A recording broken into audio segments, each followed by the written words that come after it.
Thanks for tuning into the Cape Fear Sports Report. Things are heating up in the CAA and the Mid-Eastern Conference. We've got all the high school and college action headed your way. Action, action, we want action. R. Kelly Carr is at one of the biggest cheerleading competitions in the area, and Jim Dalkey sits down with John Fields. With more fist pumps than the Jersey Shore, it's the Cape Fear Sports Report.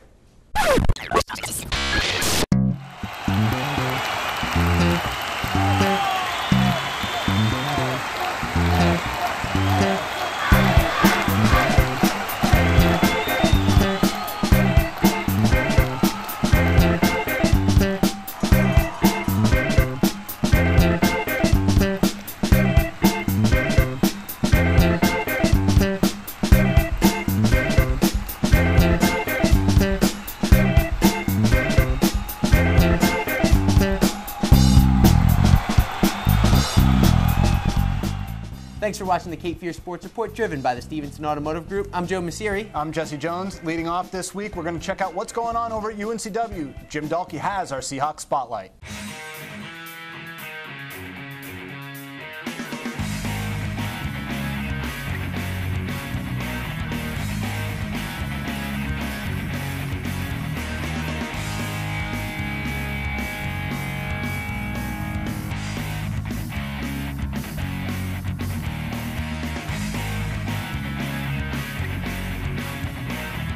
The Seahawks were home Saturday night against James Madison. Jesse Jones has the report. UNCW tipped off with James Madison Saturday night at Trask Coliseum, looking to snap a 5-game losing skid, and the high-flying Dominique Lacey got the crowd going early with a big-time follow-up dunk. The Hawks looked to John Fields for an inside presence, and he delivered with the points in the paint. James Madison led 30-26 at the half, but UNCW was patient on offense, working the ball around, looking for a quality shot. Senior guard Johnny Wolf finishes off the sequence with the floater.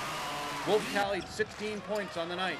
UNCW took a 41-40 lead early in the second half, but Madison responded.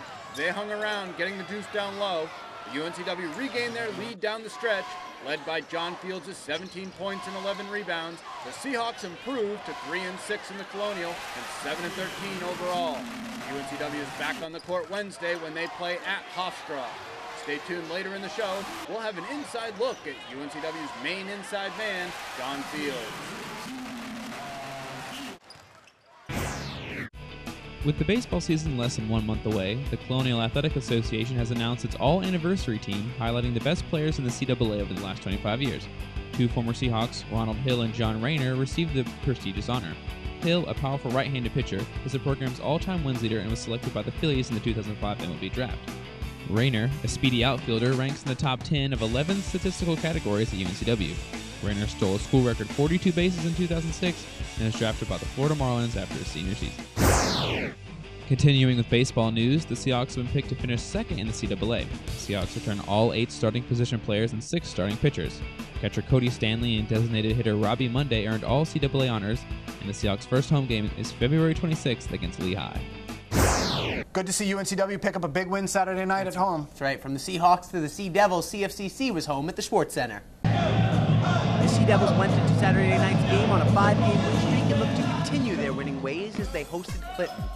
After the Sea Devils jumped out to a 7-point halftime lead, Clinton crashed the boards in the second half to get back even. Pick up the action with under 10 seconds to go, Sea Devils leading by 3.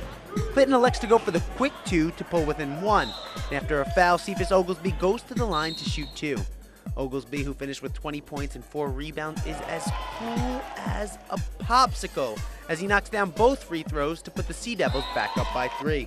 With just over 3 ticks left on the clock, Clinton has to go the length of the floor, but the first attempt to inbound gets knocked out of bounds. So now they inbound from three-quarter court, 3.2 seconds left on the clock. And let's just let it breathe.